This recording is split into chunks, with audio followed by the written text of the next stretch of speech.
All right. All praises once again to the Most High Power, Yahweh, Bashem, Hamashiach, Wamalak, Yahweh Shai, and to the 12 tribes of Israel who are scattered to the four quarters of the earth. I say Shalom, Wa, Baruchim. That is peace and blessings. And I cannot wait to the day when the Most High brings us back together and we are once again 12 tribes, one family, one nation, under the Most High Power, under one covenant, back in our own land with a heart of flesh and no more a heart of stone, with our enemies, our adversaries, and all those who hate us under our feet. Hallelujah. All praises to the Almighty Yah. Certainly, and yes, indeed, back again with another video review from your Akazaki Yahoo, Army of Yah, Army of Yah. And this video is titled The Man America Fears the Most, Ibrahim Traore. And this is brought to us by Jude Bela. All right, Jude Bela, YouTuber. This video was made about 4 months ago and gives us some insight on Ibrahim Traore. So we're going to get to it and get through it. Once again, as always, all praises to the Most High. Here we go. There's a revolution happening in this region of Africa. Between August 2020 and July 2023, the quartet of Mali, Guinea, Burkina Faso, and Niger all saw their respective governments overthrown by men in uniform, hoping to bring some positive change to their countries. These coups led to Western powers getting kicked out of the African continent in an embarrassing fashion. What followed next was the creation of an alliance that has since been the source of trouble to Western leaders, especially when it comes to this tiny landlocked country known as Burkina Faso. And the man behind all these sleepless nights for the West is this guy, Captain Ibrahim Traore. He is loved by young people all over the continent of Africa. Since coming into power, he has made strides to pull his people out of poverty and cut dependence on foreign aid. But his journey has not been without challenges. Captain Traore and Burkina Faso, as they know that both, whether it's their gold reserves, that is all those proceeds are just in exchange to protect the junta regime. Yeah, the US seems to be pretty mad at him, and there have been reports of 18 assassination attempts on his life since becoming the leader of this small West African country.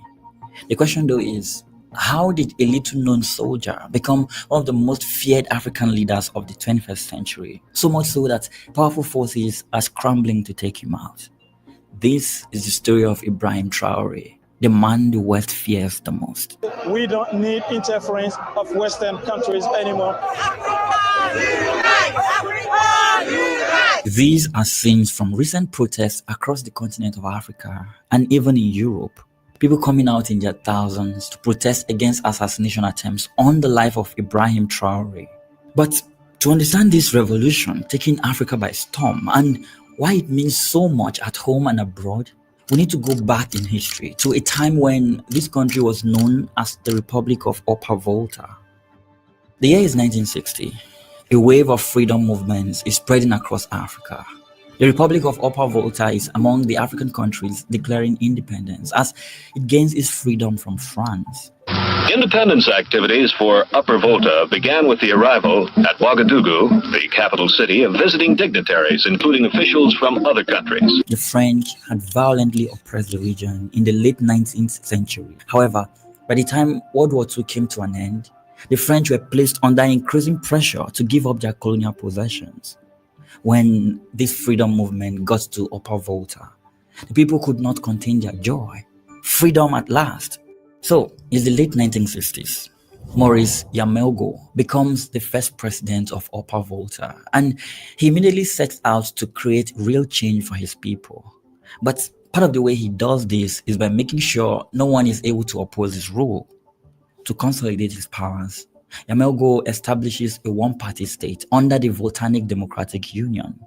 His administration continues to rely on France, with numerous French advisors holding key decision roles in the military and the civil administration. Nous soyons portés témoignage de la valeur objective de la coopération franco-africaine en démontrant de manière indiscutable que notre attachement à la France est absolument libre.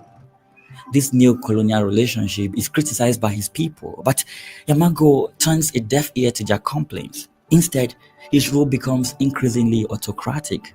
He begins to jail critics and consolidate power by appointing his relatives to key positions within the government. In the years that follows, he embarks on lavish spending despite widespread poverty. However, his austerity measures and authoritarian style soon spark public discontent. By late 1965, nationwide strikes and demonstrations by unions erupt over wage cuts and the end of subsidies for traditional chiefs. The government becomes unstable. Yamago declares a state of emergency, but mass protests persist all over the country, reflecting the people's frustration with economic hardships under his one-party rule. Amidst this chaos, the military steps in. On January 3, 1966, the army led by Lieutenant Colonel Sanguele Lamizana seizes power, forcing President Yamago to resign. The former president is then placed under house arrest as Lamizana assumes the presidency on January 7, 1966. The new regime wastes no time suspending the constitution and dissolving the National Assembly. This military intervention, the first of many in Burkina Faso's post-colonial history, is initially welcomed by citizens tired of Yamago's rule.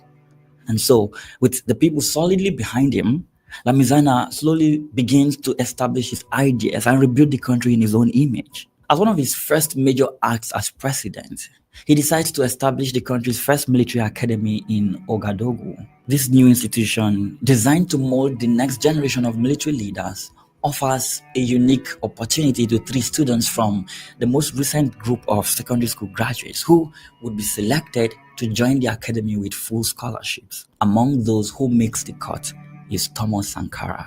He will be relevant to our story much later. The late 1960s and 70s continues to witness tensions in the country's political climate. The people soon realize that Lamizana is no different from Yamago. The president starts to consolidate power, ruling with a military-heavy regime. Political party activity is banned in 1966 as he tries to stabilize the country. However, recognizing the need for civilian legitimacy, Lamizana drafts a new constitution that is approved by referendum in 1970, paving the way for the Second Republic.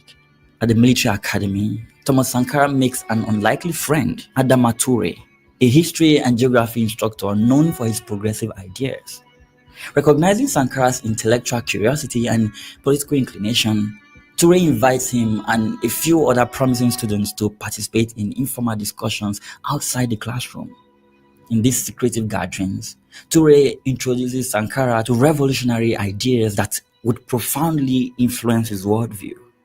Among the topics Sankara found interesting were the global struggle against imperialism, neocolonialism, and the Soviet and Chinese revolutions, and the ongoing liberation movements happening across Africa. As he concludes his military training, Thomas decides to embark on an advanced program, one that will take him away from Upper Volta for a few years. Those years would become the most important years of his life. With so much going on right now, I think it becomes increasingly important for more people to come out and express their ideas, thoughts, and opinions without feeling anxious or having any fear of judgment. And I know content creation can seem overwhelming and exhausting, but with in-video AI, you can create content in the most seamless, intuitive way possible, irrespective of whatever skill level you're at. Just type in the idea you want to create a video about and watch as it transforms into a fully structured video. The US just slapped major tariffs on several countries, causing global economic chaos. And the best part of that, you can refine it effortlessly using simple text commands. Want to add your voice and start with a joke? Just type it in. This is pretty game-changing. Unlike traditional video tools that come with steep learning curves and only solve bits of the process, in-video AI is your all-in-one creative partner. It removes the friction, puts you in the director's seat, and lets you focus entirely on your vision while it takes care of the heavy lifting. You can try InVideo AI for free today. This will save you hundreds of dollars that you would otherwise spend on editing, animating, and other production costs. Click on this link in the description box below to take advantage of this offer while it lasts. Thank you InVideo for sponsoring this video. Now, let's get back to the story of Upper Volta. Back in Ouagadougou, the government is still divided on several issues. In December 1970, parliamentary elections are held and a civilian prime minister is appointed, indicating a possible return to civilian rule. However, these steps fails to stop Lamizana from retaining ultimate authority as tension continues to grow between the military and the revived political class over power sharing. But political crisis is not the only trouble plaguing Upper Volta. It is now 1973. The Sahel falls victim to severe drought that wrecks the economy of Upper Volta, further making life difficult for the people. Lamizana's experiment with limited democracy continues to falter amid the economic strain and political infighting that follows. On February 8, 1974, he dismisses the civilian government, dissolves the National Assembly, and again suspends the 1970 constitution he had drafted a few years ago. At this point, he looks to consolidate his power even further. He appoints himself as prime minister and rules by decrees, arguing that tough measures are needed to tackle the economic crisis and maintain unity. But this return to full military rule didn't last long. Facing pressure from a restless population and international donors, Lamizana agrees to resume the democratic transition. He lifts the ban on political parties in 1977 and arranges a new constitution that legalizes multi-party politics, approved overwhelmingly by referendum. 1 year passes and it is now May 1978. Free elections are organized. Lamizana himself runs for president and wins re-election. This marks the Third Republic and a brief period of civilian rule under a military leader. Yet, economic difficulties, including rising debt and unemployment and factional disputes within the ruling elite, persist, setting the stage for further turmoil. You see, while the government of Lamizana struggled to hold the country together as it moved from one scandal to another, caring so little for the people, Thomas Sankara was through with his military training in Madagascar and was now back in Upper Volta. His return would change everything.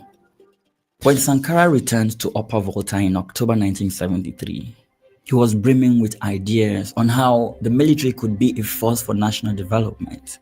As a second lieutenant, Sankara received several assignments.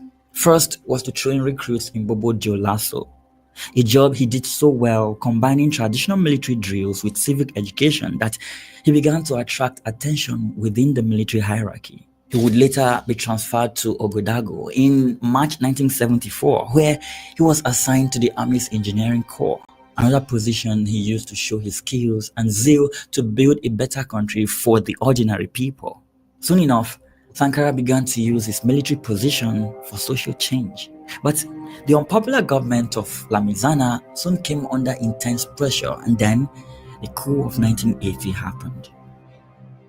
After 14 years in power, the military had grown tired of this man and it decided to intervene yet again. Colonels Sayo Zebo and Gabriel Some led a junta known as the Military Committee of Recovery for National Progress that took power on November 25, 1980. Zebo abolished the 1977 constitution, dissolved the parliament, and banned political parties, bringing back strict military rule. He promised to fight corruption and instill discipline within the state.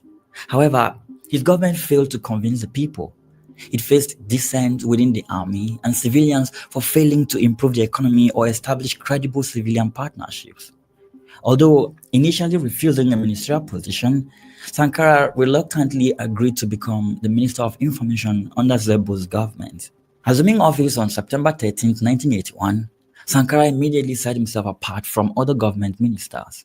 He abstained from privileges of office, famously cycling to work rather than using an official car. Political and social tensions would continue to escalate in Upper Volta as the government's promises of reform continued to falter. Instead, the regime took a hard stand against dissent, detaining outspoken student activists, suspending the right to strike, and arresting union leaders. Soon enough, factions began to form within the government. Sankara and other radical junior officers got involved in political activities, forming circles of reflection within the military and strategizing with students and union leaders. After months of trying and failing to influence the government positively, Sankara decided to resign. It is April 12, 1982. The young revolutionary Thomas Sankara publicly resigns his position in the government during a fiery speech at the Conference of African Ministers. With President Zebo in attendance and the event broadcast live on radio, Sankara criticizes the regime for serving the interests of a minority and delivers a powerful plea for freedom of expression. This act didn't go down well with President Zebo, and just like clockwork, Sankara is arrested and demoted and exiled to a military camp in the Dogo. The chaos and infighting within the ruling class gets worse when rivals of Zebo begin planning a coup. On November 7, 1982, soldiers led by Colonel Somayorian overthrew Zebo's regime and established a new military-led government. This guy, Jean-Baptiste Ouedraogo, becomes president. He promises to fight mismanagement and cut out waste from the government. Sankara, whose direct involvement in the coup remains unknown, finds himself in a position of power, reluctantly taking the post of prime minister. But within months, ideological differences start a rift in the ruling class, one they will not recover from. The tipping point came in May 1983, when irreconcilable differences led to Sankara's sudden arrest by men loyal to President Ouedraogo. This arrest sparks immediate protest with a large crowd demanding Sankara's release. As tensions intensify, his supporters, sensing danger to his life, begin preparing for a decisive move. On August 4, 1983, in a swift coup, Blaise Compaoré and Commander Jean-Baptiste Lingani, two officers with ties to Sankara, seized key positions in the capital, effectively toppling the government. That evening, Sankara announced the dawn of a new revolutionary era. He is now the head of state at just 33. Under the National Council of the Revolution, CNR, Thomas Sankara sets out on a mission to change the fortunes of his people. He travels across the country, listening to the stories of his people and engaging with them on a possible solution to the many ills facing the nation.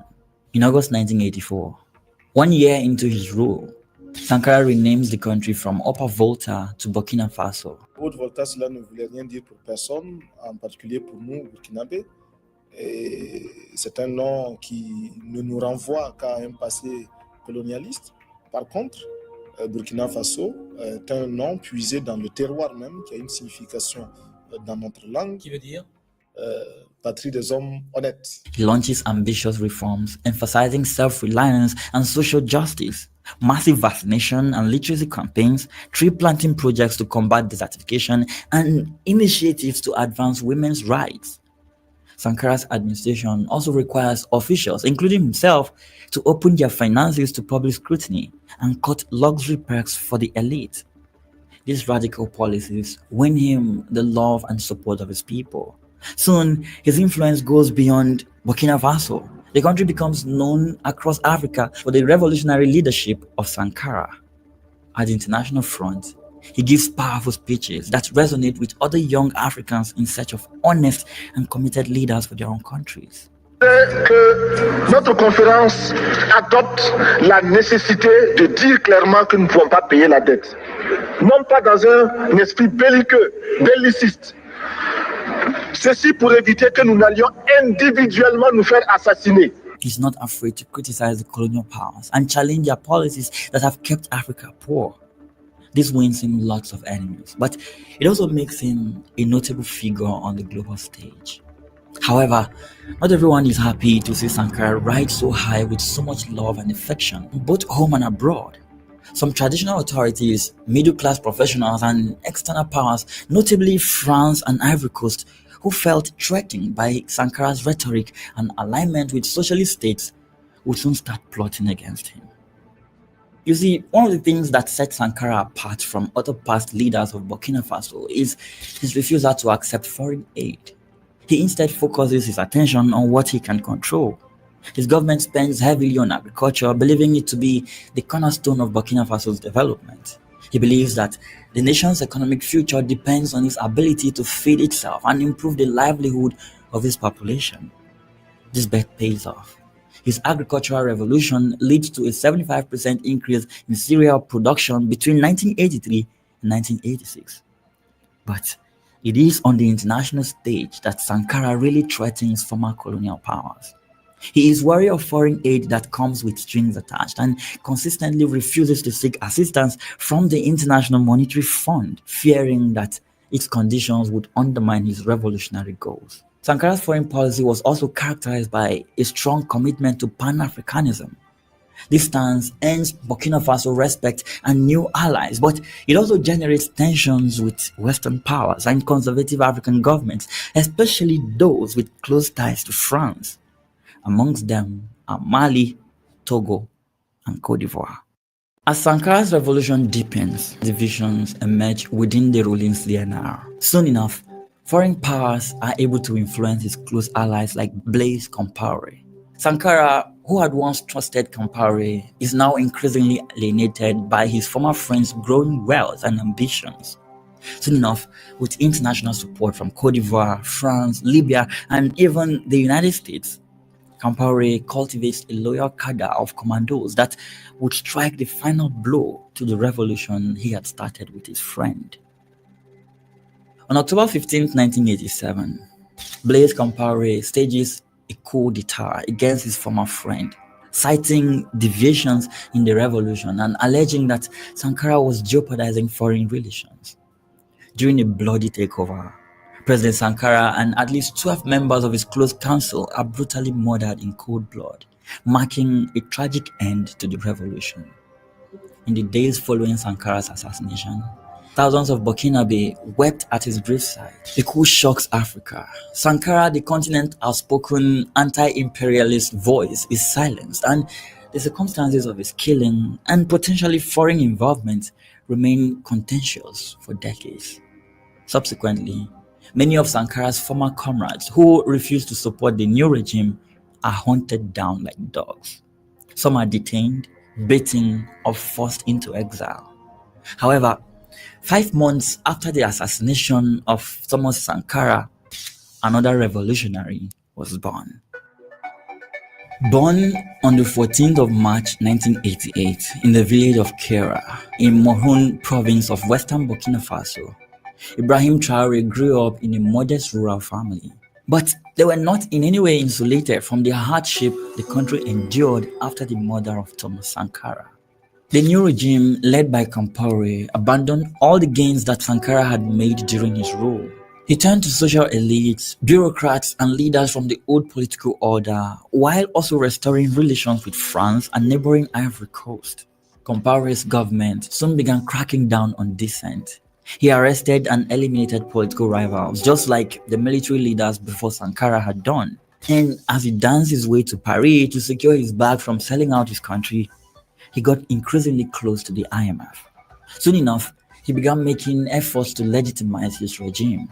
A new constitution establishing the Fourth Republic was promulgated in 1991, providing for multi-party elections. When that election eventually came around in December 1991, Compaoré won with ease as the opposition boycotted the poll. People refused to turn out for the exercise. Throughout the 90s, Compaoré's regime maintained a tight grip on power. After winning re-election in another rigged process in 1998, he implemented structural adjustment programs to the cheers of his foreign backers and encouraged foreign investment, especially in mining and agriculture. His economic policies led to layoffs and rising costs of living. Life became more and more difficult for Burkinabe, but Compaoré didn't care. By the 2000s, Blaise Compaoré was already one of Africa's longest-serving leaders. But the fortunes of Burkinabe continued to go from bad to worse. In February 2008, spiraling food and fuel prices triggered riots and looting in Ouagadougou and other cities. It was during this time that Ibrahim Traore began his military career. Having enlisted in the Burkina Faso army in 2009, Traore underwent officer training at the Georges Namono Military Academy in Po. Upon graduating as a second lieutenant around 2012, he received specialized training. Traore was sent to Morocco for anti-aircraft warfare instruction before being assigned to an infantry unit in Kaya, a town in the country's volatile north. Back in Ouagadougou, Compaoré was literally fighting for his political future. A perfect storm of grievances had erupted into unrest in 2011, posing the gravest threat yet to Compaoré's role. In February, students took to the streets after a high schooler, Justin Zongo, died in police custody, a case that sparked anger at police brutality.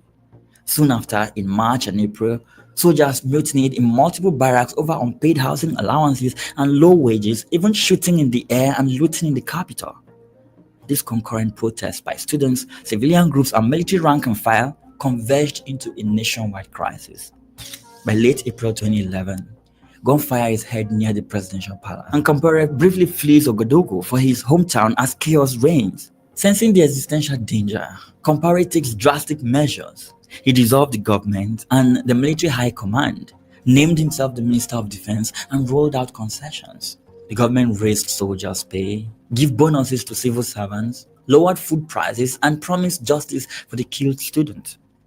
While the crisis was reduced by media, the cracks in Compaoré's government were already revealed for all to see. For the first time in decades, open talk of political change filled the air. By 2014, Blaise Compaoré had been in power for 27 years, and many Burkinabe cried for change. The constitution, as amended, limits presidents to 2 terms, meaning Compaoré should step down in 2015. But instead, his ruling party moves to remove term limits so he can run again. This plan proves to be Compaoré's undoing. In late October 2014, when legislators convened to pass the controversial amendment, massive protests erupted in the capital. On October 30th, tens of thousands of people, led by civil society groups like Balai Citoyen, that is the Citizens' Broom, stormed the parliament and set it ablaze to stop the vote. Demonstrators also ransacked government buildings and the state TV station, causing lots of destruction in the process. The army initially tries to restore order, and Compaoré declares a state of emergency, but the protests only grew from here. Finally, on October 31st, Compaoré resigns and flees the country, compelled by the insurrection unfolding in the streets. His dramatic fall, one of the few instances in Africa where a mass uprising topples a long-ruling president, is hailed as a new dawn. Power is briefly assumed by Military Chief General Ibrahim Traore, and then by Lieutenant Colonel Isaac Zida, who declares himself head of state, saying the army will guide the transition. Despite all of these efforts, nothing really changes for the average Burkinabe. Now a lieutenant, Traore rose steadily within the military. That same year, 2014, while his country continues to battle for its future, he joins the United Nations peacekeeping mission in Mali as part of Burkina Faso's contingent in the fight against Islamic militants across the border. He served in northern Mali, where he faced heavy combat. 4 years later, in 2018, he was among the soldiers honored for their courage during major rebel attacks in the Timbuktu region. After his UN stint, Traore returned home and took part in counterinsurgency operations against jihadist groups rampaging in Burkina Faso's north. He saw action in hotspots like Djibo and participated in the 2019 Otapauno offensive, a large-scale operation aimed at flushing out militants in the eastern part of the country. By 2020, Ibrahim Traore had achieved the rank of captain at the age of 32. However, along with his promotion came growing frustration. His country was quickly falling apart before his very eyes, and there was little he could do about it. He and other frontline officers were grappling with poor equipment and logistical support, even as they perceived senior officials in the capital engaging in corruption and enjoying comfort. To Traore, this felt like a betrayal of the troops' sacrifices. Stationed in the embattled north, he gradually emerged as an informal spokesman for a cohort of young officers angered by the government's ineffectiveness against the insurgency. Back in Ouagadougou, political infighting continued to plague the government. Since the resignation of Compaoré in 2014, different authorities have come and gone, all trying to stabilize the country for an election to hold. Finally, Roch Marc Christian Kabore, a former Compaoré stalwart who broke with him and joined the opposition, is elected president. This peaceful transfer of power is a watershed moment. Burkina Faso seems to have turned a page, entering an era of electoral democracy and civilian leadership. But the presence of Islamic terrorists meant the country was far from peaceful. By 2021, as attacks continued across the country, public confidence in the Compaoré administration dropped dramatically. In late 2021, especially after a deadly ambush in Inata that killed 53 gendarmes, popular anger boiled over. Street protests and rallies erupted in Ouagadougou and other cities in November, with demonstrators denouncing the government's inability to protect citizens, and some even calling for Kabore's resignation. In response, Kabore shuffles the military leadership and appoints a new prime minister in December 2021, hoping that fresh faces might calm the public. He also requests more international assistance and tries to open dialogue with portions of the armed groups. However, these measures yield little immediate improvement on the ground. Within the army ranks, frustration is also mounting. Troops are wary of being outgunned and undersupplied in the face of relentless militant assaults. This volatile mix of civilian protests and brewing dissent within the military sets the stage for the country's next crisis. On the 24th of January 2022, a group of officers led by Lieutenant Colonel Paul Henry Sandaogo Damiba seized power in a coup, ousting the elected president Compaoré. Captain Traore, who had been vocal about the need to change course, supported the January 22 coup and helped bring the junta known as the Patriotic Movement for Safeguard and Restoration, or MPSR, to power. In the new military regime, Traore was appointed in March 2022 as commander of a field artillery regiment based in Kaya, that is north central Burkina Faso, effectively sending him back to the front lines with greater responsibility. Over the months that followed, however, it became clear that the change of leadership was not quickly improving the security situation. Damiba's junta struggled to curb the jihadist violence. Many within the military, especially younger officers like Traore, who were fighting on the ground, grew dissatisfied with Damiba's performance. According to Traore, Damiba's ambitions were diverting away from what the military had set out to do, prompting discussions among the officers about removing him. Tensions reached a breaking point in September 2022 when insurgents ambushed a convoy in northern Burkina Faso, killing 11 soldiers and dozens of civilians, an incident that sparked outrage both in the military and among the public. This tragedy highlighted the government's failures and pushed Traore and his comrades to take drastic action. By late September, Captain Traore and a small group of junior officers decided to depose Damiba in order to save the faltering war effort. On the 30th of September 2022, Captain Ibrahim Traore launched a second coup, Burkina Faso's second military takeover in 8 months. The takeover was swift and largely bloodless. Traore, still a low-ranking captain at the time, mobilized units loyal to him, reportedly including members of the elite Cobra Special Forces unit, and seized strategic sites in the capital of Ouagadougou.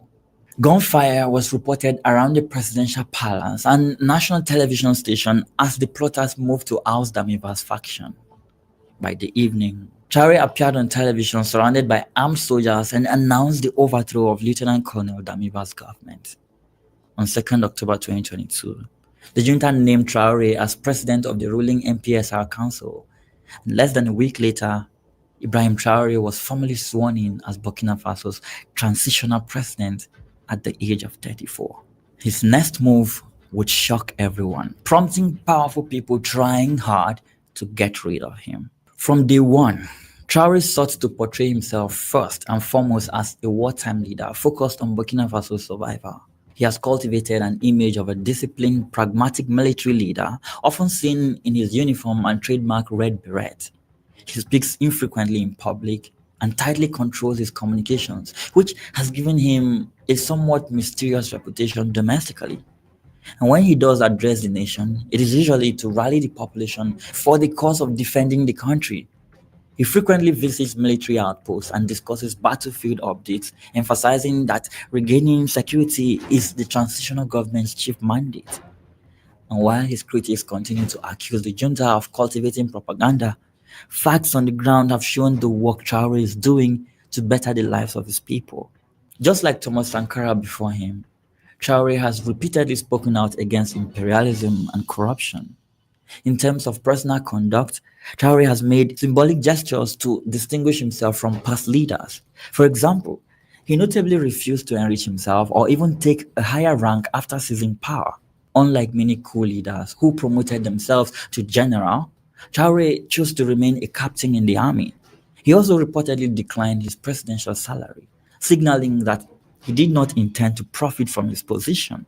Such moves were meant to inspire confidence that the new regime was serious about sacrifice and anti-corruption values. And while some sections of the media will be quick to highlight the worrying security situation in Burkina Faso, restoring security has been the cornerstone of Traore's agenda. You see, within weeks of assuming office, he took drastic steps to bolster the fight against jihadist insurgents. In late October 2022, Traore's administration announced a nationwide campaign to recruit tens of thousands of civilian volunteers into auxiliary defense units. The goal was to raise a force of 50,000 volunteers for the defense of the homeland, local fighters who would assist the army in confronting militants. By mobilizing ordinary citizens to protect their own communities, Traore aimed to supplement an overstretched national army with strength in numbers. These volunteers would undergo brief training and then operate alongside soldiers, defending villages and patrolling territories that the state military struggles to cover. The massive enlistment drive, which reportedly saw an overwhelming response, even exceeding the target, shows Traore's commitment to an all-hands-on-deck approach in the war against extremism. Traore also made it clear that his government's goal was to defeat the insurgency outrightly rather than negotiate. He publicly vowed to reconquer every inch of territory occupied by rebel militants and stated there would be no talks with jihadist groups until they were militarily weakened to a point where they could not dictate terms. And while the war on insecurity is on, Traore has also taken some steps aimed at economic resilience and anti-corruption. In an effort to maximize state revenue from natural resources and possibly curb illicit financing of militancy, Traore moved to gain greater control over the gold mining sector, which is a pillar of Burkina Faso's economy. Yeah, Burkina Faso is the 15th largest gold producer in the world. And here's a fun fact for you. While France holds the 4th largest gold reserves in the world at 2,436 tons, it does not have any active gold mines. No wonder then why the French are angry at the move Traore made back in 2023. You see, in November 2023, his cabinet approved the construction of the country's first state-run gold refinery to process gold domestically rather than exporting all their ores abroad. This project is expected to create jobs and retain more value from Burkina Faso's sizable gold production. Then in February 2024, Traore's government suspended the issuance of export permits for small-scale gold miners. The suspension was an attempt to crack down on smuggling and illicit gold trade. Yeah, it turns out that a lot of gold was being siphoned out of the country through informal channels, depriving the treasury of income. However, while Traore's administration is seeking longer-term sovereignty over resources and finances, some powerful people are not happy about this. Chief amongst them are the United States and France. Traore and Burkina Faso know that both, whether it's their gold reserves, that is all those proceeds are just in exchange to protect the junta regime. Comments like this are not without consequences. Traore has since been battling for his life as his security forces continue to fight off assassination attempts on their president. On the international front, under Ibrahim Traore's leadership, Burkina Faso has undergone a significant foreign policy realignment marked by a drift away from traditional Western partners and new alliances with neighboring states and other global powers. One of the earliest moves was to redefine the country's strained relationship with France, its former colonial ruler. Traore came to power amid a wave of anti-French sentiments, fueled by perceptions that France's military presence in the Sahel had not succeeded in stopping terrorism. In January 2023, The transitional government formally requested the departure of French troops who had been stationed in Burkina Faso to assist in counterinsurgency. By February 2023, all French military operations in Burkina Faso had been terminated, and the French Special Forces contingent exited the country. The junta also expelled France's ambassador and suspended French-backed media outlets in the following months, bringing to an end years of neo-colonial rule in the country. Now, with France's influence curtailed, Traore turned his attention to strengthening ties with alternative allies. Regionally, he forged an unprecedented strategic alliance with Mali and later Niger, two neighboring countries that likewise experienced military coups. Mali in 2020/2021, while Niger in 2023, and were governed by juntas facing jihadist rebellion. Traore, Mali's leader Assimi Goïta, and after July 2023, Niger's leader Abdourahmane Tiani found common causes as they all confronted sanctions and pressures from ECOWAS. In September 2023, as ECOWAS threatened possible military intervention against the new junta in Niger, Burkina Faso and Mali jointly warned that they would consider such intervention a declaration of war on themselves, openly defying the regional bloc. The three regimes then took steps to formalize their solidarity when they announced they would withdraw from ECOWAS in protest of its stance against military-led governments. They instead proposed a new regional grouping centered on mutual defense and sovereignty. By July 2024, this materialized as the Alliance of Sahel States, essentially a confederation between Burkina Faso, Mali, and Niger aimed at cooperation in security, trade, and rejecting foreign interference.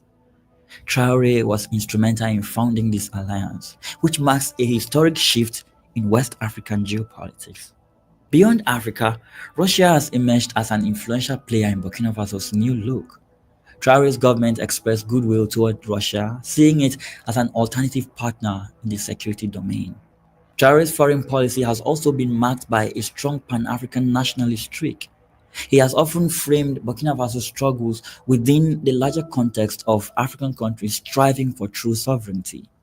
Under his administration, Burkina Faso has cooperated closely with Mali in expelling French-linked institutions and has voiced support for Guinea, another junta-ruled state under international sanctions. In official communications, Traore's government frequently emphasizes themes of self-determination, non-interference by outside powers, and African solidarity. This has won him admiration in segments of African public opinion that resent foreign meddling. However, it has also isolated Burkina Faso diplomatically from some of its traditional partners and aid donors who worry about the country's trajectory. Relations with the United States and European Union have cooled.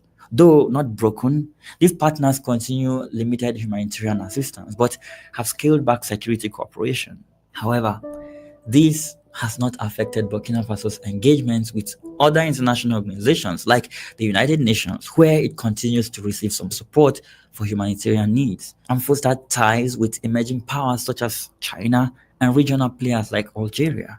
You see, Africa has not seen a revolutionary leader like Traore since the days of Thomas Sankara.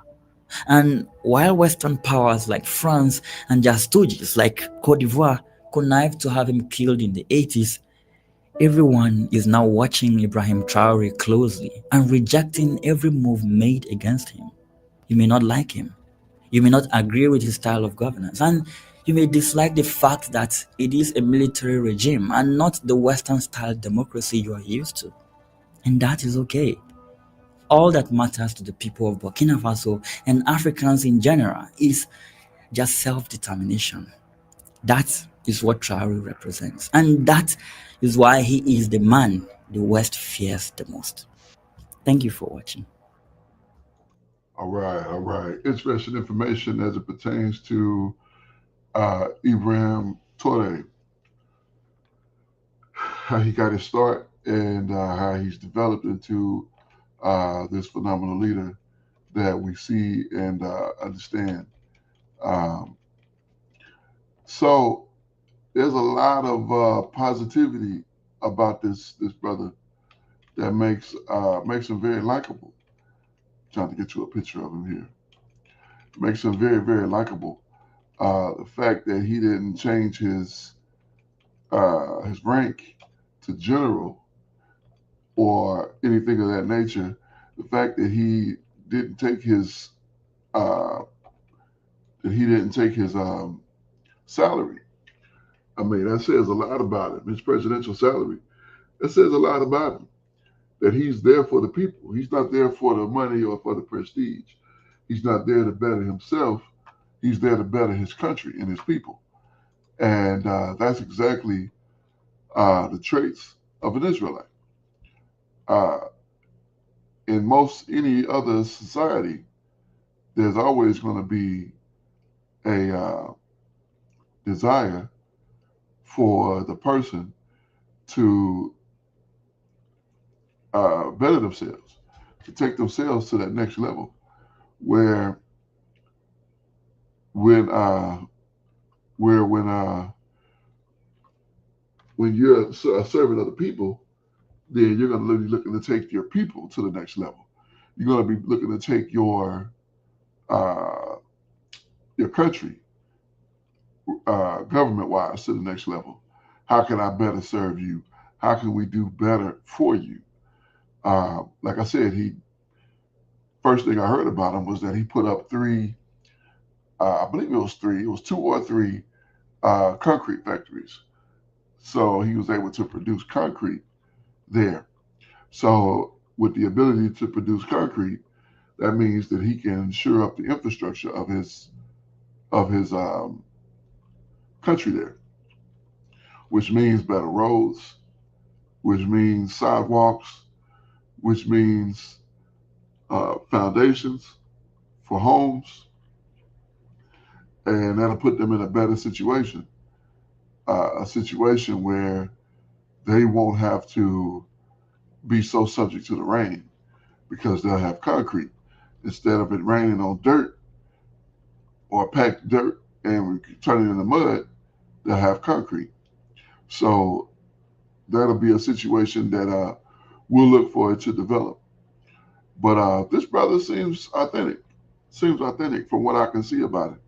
And him going through the historical context of what it took to get him to that point, to where he's the captain of the country in the position of president.